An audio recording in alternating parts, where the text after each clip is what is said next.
Class 9 Hindi medium mathematics. कल मैंने आपको दो चरों वाले रैखिक समीकरण के बारे में बताया है, उस पर एक्सरसाइज दी गई थी 4.1। इसको आप कंप्लीट कर लीजिए। कोई दिक्कत हो तो आप हमारे पास क्वेश्चन भेजिए और मैं इसके बाद आगे बढ़ता हूँ।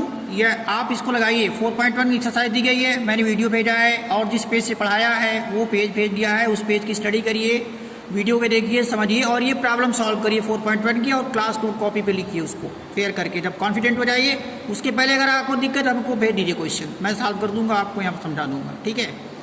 और इसके बाद मैं आगे बढ़ रहा हूँ एक्सरसाइज। ये एक पद वाला हो गया था, अब रैखिक समीकरण का हल क्या होगा, ठीक है। जैसे दो पदों वाले, जैसे आपके दो वेरिएबल हैं, चर राशियां हैं एक्स वाई, तो उनके समीकरण के बारे में रैखिक समीकरण का हल क्या होगा उसको निकालना है। तो हम जानते हैं एक चर वाले प्रत्येक रैखिक समीकरण का एक अद्वितीय हल होता है। जैसे एक चर वाला है ए एक्स प्लस बी बराबर 0, जहाँ ए बी आपके रियल नंबर्स हैं, वास्तविक संख्याएं, और ये 0 नहीं हो सकता है। जैसे 5x प्लस 3 बराबर 0, ये आपका एक चर वाला हो गया। 2x प्लस 5 बराबर 0 एक चर वाला रैखिक समीकरण हो गया। तो दो चर वाले रैखिक समीकरण का हल अद्वितीय नहीं होता। तो एक चर वाला जो होता है रैखिक समीकरण, उसका जो हल होता है अद्वितीय होता है, फिक्स वैल्यू होती है। मगर अगर दो चर वाले रैखिक समीकरण हैं तो उसका हल अद्वितीय नहीं होता है। एक्स तथा वाई के मानों का कोई युग्म जो समीकरण a x plus b y plus c बराबर 0 को संतुष्ट करे, दो चर वाले रैखिक समीकरण हल कहलाता है। जैसे आपका दो वेरिएबल आपके हैं, दो चर हैं एक्स वाई, और उसके करिस्पॉन्डिंग आपका जो रैखिक समीकरण है दो चरों वाला रैखिक समीकरण जो है a x plus b y plus c बराबर 0 है, जहाँ पे ए बी 0 नहीं हो सकता है और ए बी सी क्या है, वास्तविक संख्याएं हैं। तो यहाँ पे एक्स वाई का कोई कॉम्बिनेशन, बहुत सारे कॉम्बिनेशन हो सकते हैं, जो कि एक्स वाई की बहुत सारी वैल्यूज़ का सेट हो सकता है, जो कि आपके x plus b y plus c बराबर 0 को संतुष्ट करे। तो कहने का मतलब ये है कि दो चरों वाले रैखिक समीकरण का जो हल होता है वो अद्वितीय नहीं होता है, यानी उसकी अलग अलग डिफरेंट वैल्यूज होंगी, एक्स वाई के अलग अलग सेट्स होंगे, जो कि इस equation a x plus b y plus c बराबर 0 को संतुष्ट करेंगे। जैसे एक समीकरण 3x प्लस 2y बराबर 12 पर विचार करें, हम देखते हैं कि x बराबर 2 y बराबर 3 इसका हल है। x बराबर 2 y बराबर 3 इसका हल है, क्योंकि जब इस समीकरण में हम x बराबर 2 रखते हैं, y बराबर 3 रखते हैं, तो 2 इंटू 3 6 हो गया, 3 इंटू 6 हो गया, 6 प्लस 6 12 हो गया। तो दोनों पक्ष के मान बराबर हो जाते हैं। तो यह x बराबर 2 y बराबर 3 जो है इस समीकरण का एक हल है।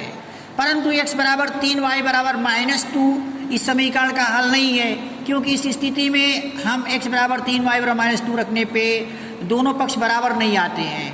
अब फिर मान लीजिए x बराबर 4 और y बराबर 0 लेते हैं, तो ये आपका सेटिस्फाई हो जाता है, यानी x बराबर 4 y बराबर 0 इसका एक हल है।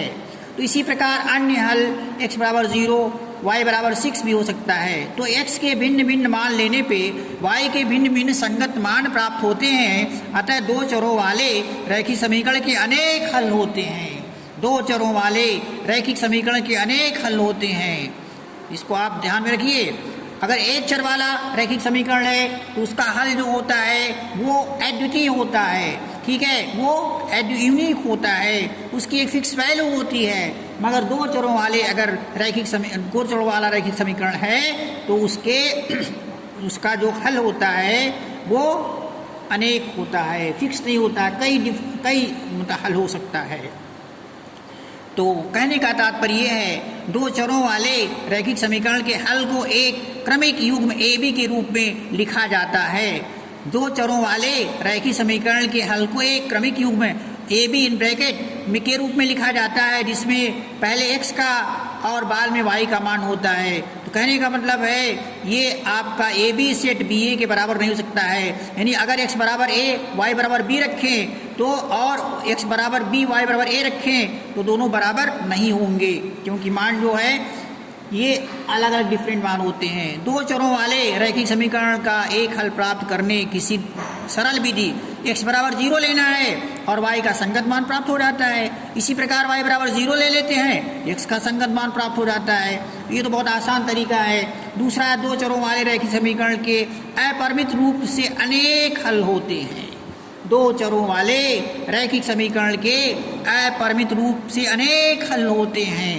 किसी समीकरण के दोनों पक्षों में समान राशि जोड़ी अथवा घटाई जा सकती है। इससे समता पे कोई प्रभाव नहीं पड़ता है। समीकरण के दोनों पक्षों को बिना समता में परिवर्तन किए समान अशून्य संख्या से गुणा अथवा भाग किया जा सकता है। समीकरण के किसी भी पद को दूसरे पक्ष में स्थानांतरित किया जा सकता है। ऐसा करने पर पद का चिन्ह बदल जाता है। जैसे आपको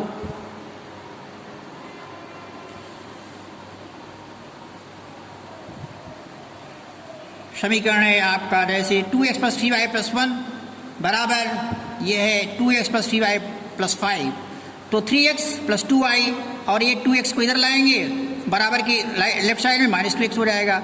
इसको इधर लाएंगे -3y हो जाएगा बराबर 5 और इसको ले जाएंगे 1 हो जाएगा, -1 हो जाएगा। तो ये है। और आगे देखिए, एक NCERT पैटर्न पे सवाल है, समीकरण x + 2y = 6 के 4 अलग अलग हल निकालिए। तो ये निकाला गया है, मैं इसको निकाल देता हूँ अपनी तरफ से, ठीक है। x + 2y = 6 के 4 अलग अलग हल निकालिए। NCERT का एग्जाम्पल है ये, ठीक है। NCERT पैटर्न पे क्वेश्चन है, तो मैं क्वेश्चन लेता हूँ, इसको लगाता हूँ। एग्जाम्पल क्या है आपका, समीकरण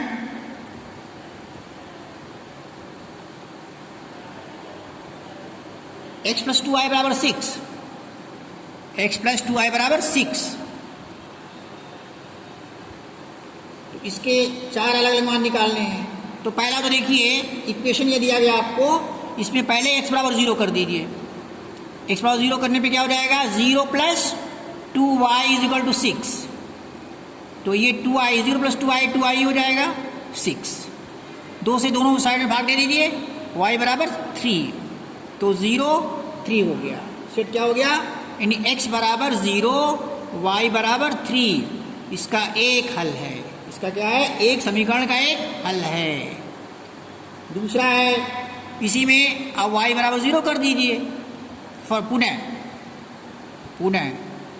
y = 0 पुट कर दीजिए, तो हो जाएगा x + 2 × 0 = 6।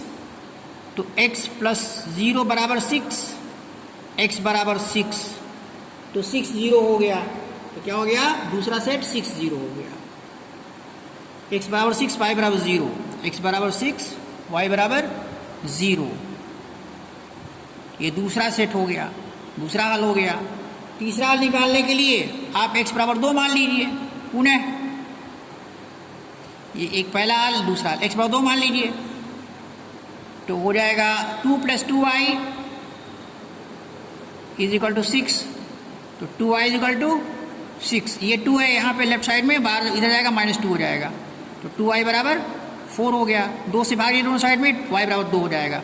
तो 2 × 2 x = 2 y = 2, इसका हल हो गया। तीसरा हल क्या हो गया, x = 2 y = 2, इसका हल हो गया। x = 2 y = 2, इसका हल हो गया। x = 2 y = 2, इसका हल हो गया। पुनः x = ये हो गया। पुनः x = 4 मान लीजिए, पुट करिए, x = 4 यहाँ पे हो जाएगा 4 + 2y = 6। तो 2y = 6 - 4, 2y = 2, y = 1। तो x = 4 y = 1, y = 1, ये हल हो गया। इस तरह इसके डिफरेंट 4 1 2 3 4 हल हो गए इसके। तो इस तरह अतः दिए हुए समीकरण के अपरिमित रूप से अनेक हलों में 4 हल निम्नलिखित हैं। क्या हो गया, ये हो गया आपका हल 1 0 3 हो गया, 6 0 हो गया, 2 2 हो गया, 4 1 हो गया। तो हल क्या हो गया आपका, ऐसे लिखेंगे हल को, ऐसे राइट साइड में यहाँ लिख देते हैं। ये हल इसका क्या हो गया, इस इक्वेशन का एक पहला पास 0 3, पहला सेट है कि 0 3 ऐसे कर देते हैं।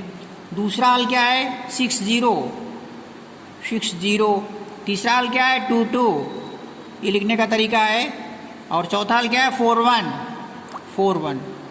तो ये हल हो गए अलग अलग, ठीक है, ये अलग अलग हल हो गए।